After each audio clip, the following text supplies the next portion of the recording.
Tapatin mo nga ako. Mahal mo ba si Bricks? Wala namang mawawala kung magsasabi ka ng totoo.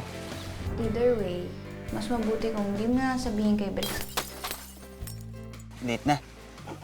Balik na tayo sa room. Sige. Ganito ko na-imagine ang first kiss ko with my Prince Charming. Pero hindi ko yun na-expect na may masasagasaan ako. You're my best friend, but Bricks is my boyfriend. Stay away from him.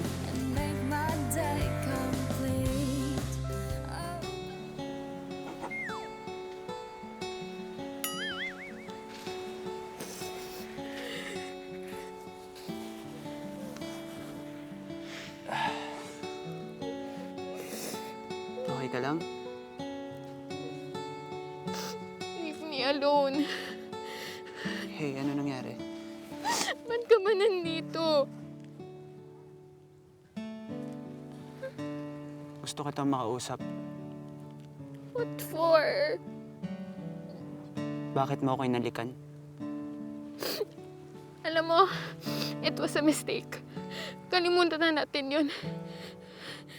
I want to know. I love Angel. Pero naguguluhan na ako. Bakit ganito yung nararamdaman ko sa'yo eh? Please, sabihin mo sa akin, bakit mo ako inalikan?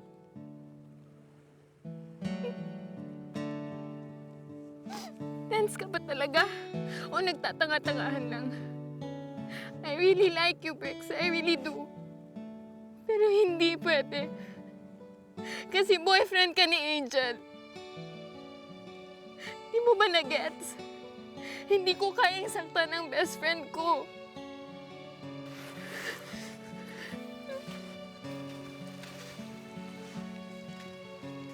May gusto ka pa ba sabihin?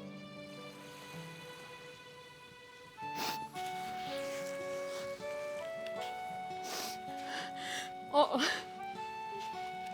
Sige, aaminin ko na. Ako yung poser ni Angel. Ako yun, Bricks. All this time, ako yung kausap mo sa phone, sa text, sa chat. Pero lahat ng nararamdaman ko sa'yo, lahat ng tawa ko, totoo yun lahat, Bricks. Except sa pangalan ko. Because I'm in love with you. I'm in love with you, Bricks. Chami? Chami, bakit? I lied to you. Pero hindi ko sadya. Saktan ka. Kasi natakot ako. Pag nalaman mo ang totoo, you wouldn't like me.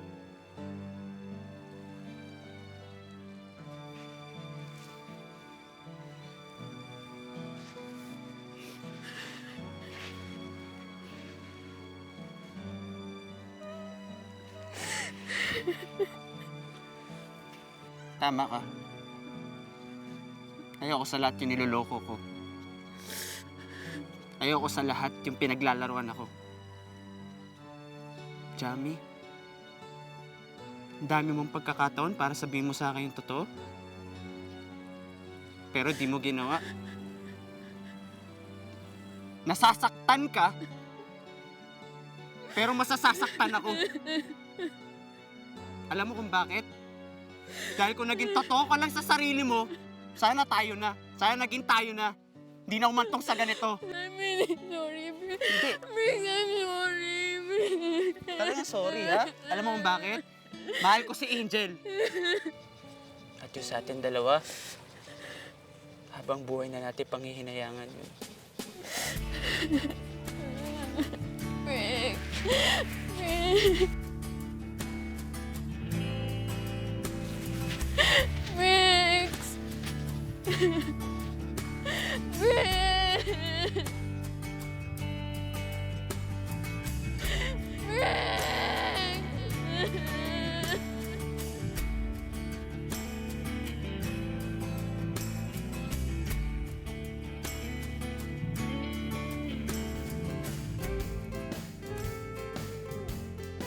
Weeks passed. Hindi pa kami nagkakausap ni Angel after nangyaring lahat. Busy kasi siya palagi. Nababalitaan ko sa Facebook niya ang mga press events, magazine shoots, at TV guestings niya. I'm happy for her. Deserve niya lahat ng blessings niya. Siyempre, I support her. She's my best friend. Wala na rin akong balita kay Bricks. Pero minsan, iniisip rin kaya ako ni Bricks?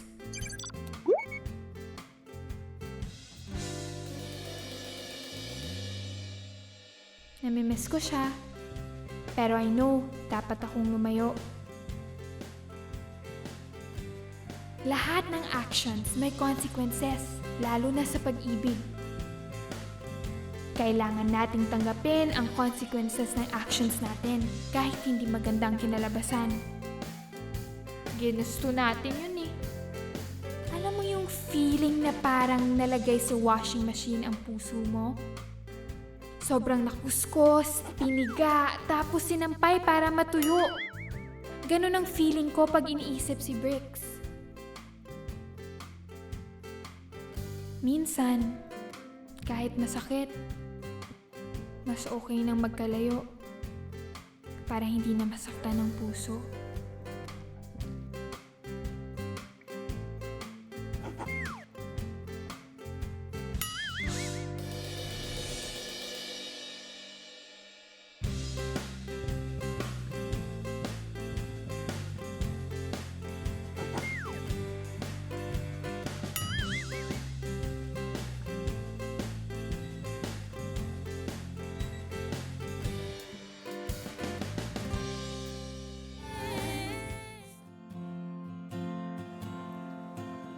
Ako si Jamie Ocampo, ex-poster sa Facebook ng best friend kong artista, si Angel Gonzalez. Sikat na si Angel ngayon, pero hindi na kami madalas mag-usap. Going strong sila ng boyfriend niyang si Bricks. Ang sweet nga nila. Lagi kong nakikita photos nila sa Facebook. Bitter ba? Stalker much? Sinusubukan ko na nga ma-move on, pero hindi madaling malimutan si Bricks. Pagkatapos ng lahat ng pinag-usapan namin, lahat ng pinagdaanan, kung sana ako na lang pinili niya. Kahit mahirap, alam kong this is the right thing to do. Angel! Angel, naku! Walaan mo kung kanino galing tong roses! Oh my God! Galing kay Bricks! Kay sino? Si Bricks, boyfriend ko. Ay, hindi! Galing to kay Lance! Ah! Si Lance! Ano ka ba, girl? Dapat masaya ka! Nililigawan ka ni Lance, oh! Nililigawan? Oh! Oh no, John! Dito pwede! Kunin mo na tong flowers! I have a boyfriend! Oh, Angel, mag-isip ka nga. Diyos me, si Lance ito. Major heartthrob, sikat na artista, commercial model, boy next door. And he likes you. Hindi lahat ng tao ganun kaswerte. I don't think you understand, Ma'am Joan. I love Bricks. Okay, Angel, ganito mag-isip ka. Pag-isipan mo yung sinasabi mo. Pag sinagot mo si Lance, titrending ka agad yung balita. This is a good thing for your career. Nay!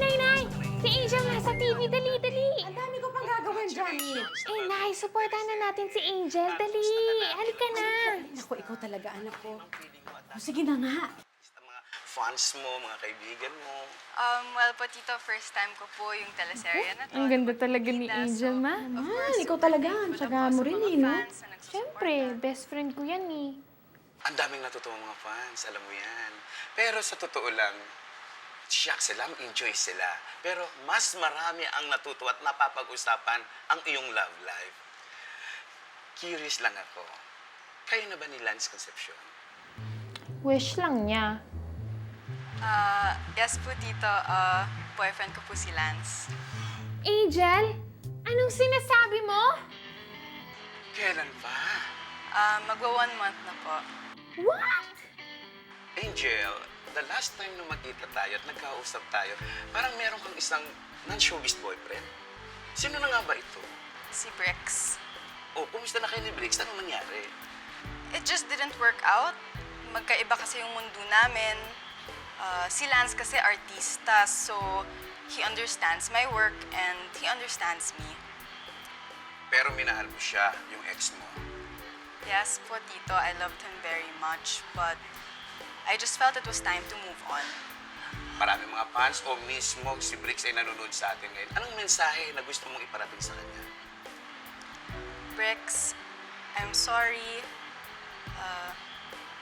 Thank you for all the memories and sana maging masaya ka.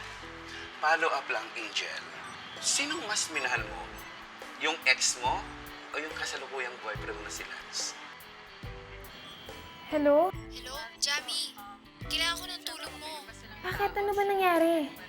Si Briggs nagwawala. Susugod daw siya sa studio para kausapin si Angel. Ano?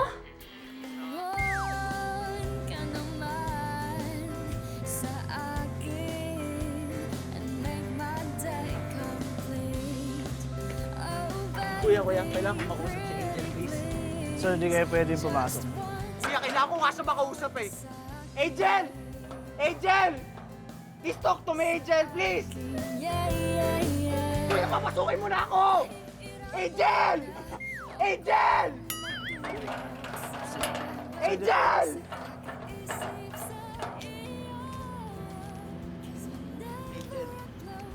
Angel, totoo ba yung sinabi mo sa TV, ha? Totoo ba yun?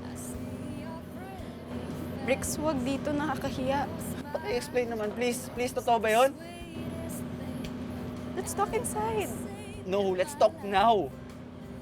Sige na, paki-explain naman, oh. Guluhan na ako, eh. Please, Angel, please. Angel, sorry, we have to go. Angel. Sorry, Bricks. I didn't mean to hurt you. Just once, lumingon ka sa'kin. Andito lang naman ako. Naghihintay sa'yo. Nataman yata. Bricks! Bricks, I'm sorry. You're sorry? Kasalanan mo to lahat? First, niloko mo ko. Pangalawa, niloko ko ng best friend mo. Pinaglalaruan niyo lang ba ako, ha? You're both fakes! Bricks, hindi ko naman sinasadya. Tama na, ayoko na. Ayoko na. Kung di ka nagsinungaling sa akin, edi sana, wala nangyari ganito, di ba? Bricks, Bricks! Ano gusto mo sabihin ko, ha? I'm sorry. I love you. Tell me, Bricks. Anong pwede kong gawin para ayusin tong lahat? Ayoko na. Taktan na ako sobra.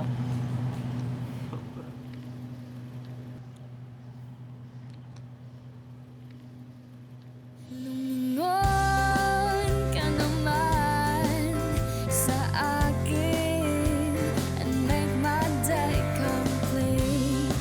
Oh baby, pretty please, just once lumingon ka sa akin. Oh, Jamie, anak. Ano nangyari sa'yo? Di ba galing kang TV studio eh? Bakit ka umiiyak? Anak.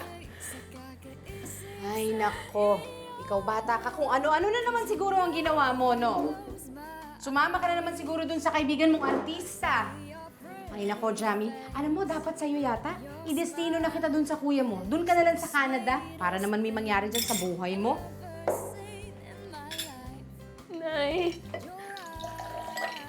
I fell in love. Ako'y nababahan. Pero nawala na lahat. And it's all my fault. Sa akin. Ganito pala magmahal. Nasasaktan ka. Oh, baby, pretty please. Kaya pwede just this one, sikapin mo lang ako. Andito lang naman ako. Naghihintay sa'yo.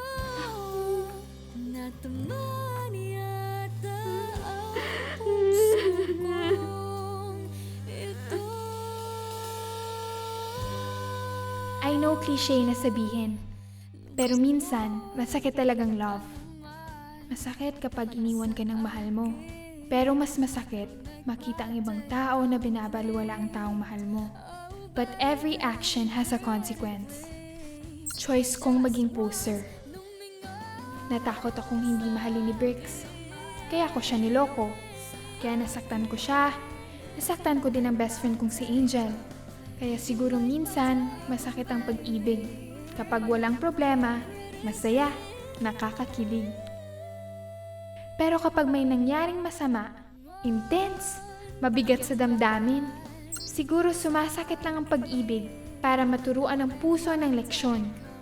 Para ipaalala na huwag padalos-dalos sa damdamin ng iba. Just once, lumingon ka sa'kin. Andito lang naman ako, naghihintay sa'yo, nataman yata. I believe in love. Basta true love ha, hindi joke time. I believe na lahat ng tao may soulmate. Do I miss Bricks? Oo. If I had the chance, hihingi ako ng tawad sa kanya. Sana I get the chance to say sorry at tanggapin niya. Kung hindi niya tatanggapin, then I hope at least maging masaya siya. Dear readers, let's welcome the author of the popular teen novel, Poser, Miss Jamie Ocampo! Akalain mo, marami palang nagbabasa ng kwento ko sa internet. Nakatanggap ako ng email from a publisher. Ginawa nilang libro ang kwento ko. All these people, my readers, supporters ko, dare I say fans? Ayan si Nanay. Abot gilagit ang ngiti. I promise to make her proud, diba? Heto na siguro yun.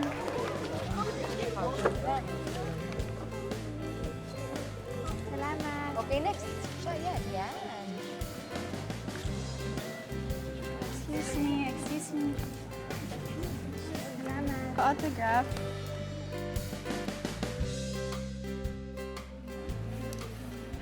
Hi, best friend. Bestie. Yes. Uy, namiss kita. Ibig ba sabihin nito, hindi ka nagalit sa akin? Jamie, never naman ako nagalit sa'yo. Tampo lang. Pero best friend pa rin kita. At ngayon, published writer. Congrats! Thank you. Ay, teka, si Bricks. Hindi ko na nakakausap. Nag-Amerika na daw. Ha? Eh, kailan siya babalik? Hindi ko alam. Baka hindi na daw siya bumalik. Bakit? Miss mo na, no? Hindi Ikaw siguro. So may happy ending din palang kwento ko. Naging proud sa akin si Nanay. Nagkabati pa kami ng best friend ko. Perfect na sana. Isa na lang talagang kulang. My soulmate. I wonder kung nasaan na si Bricks.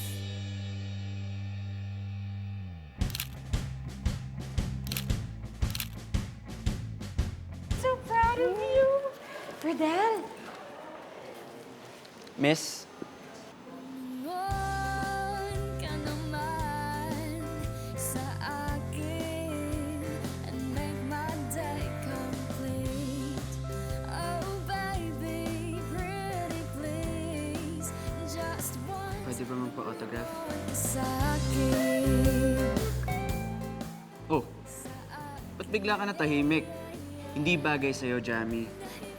Bricks, you're really here. Sinubukan ko lumayo eh. Pero hindi kita matanggal dito. Lalo na dito. Tapos yung nalaman ko pa na ikaw pa yung nagsulat. Nabasa mo ba yung libro ko? Oh,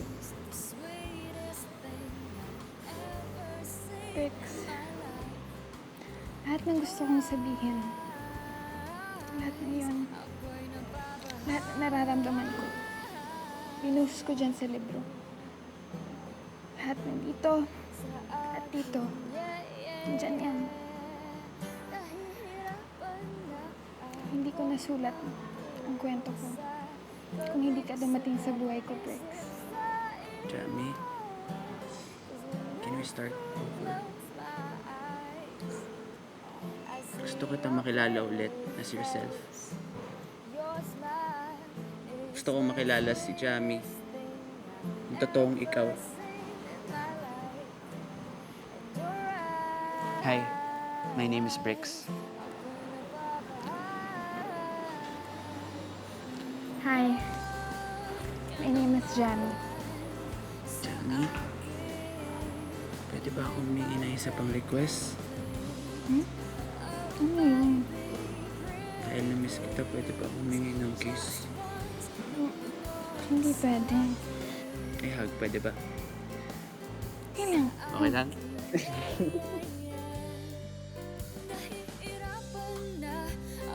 And so begins another chapter of my love story. But this time, poser, no more. I see your pretty face, your smile.